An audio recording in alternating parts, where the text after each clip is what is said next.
Hey guys, welcome back to this channel. In this video, I'll be showing you guys how you can play music on Roblox.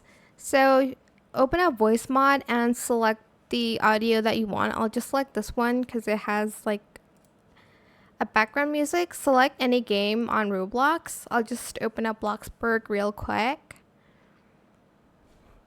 Go to settings here, go to settings, and then under input device, you're going to select voice mod here. And then you're going to just select resume and then play.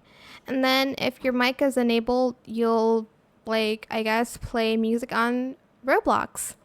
But that is it for this video. I hope it was helpful for you guys. Don't forget to like, comment, share, and also subscribe to this channel if you haven't done that already.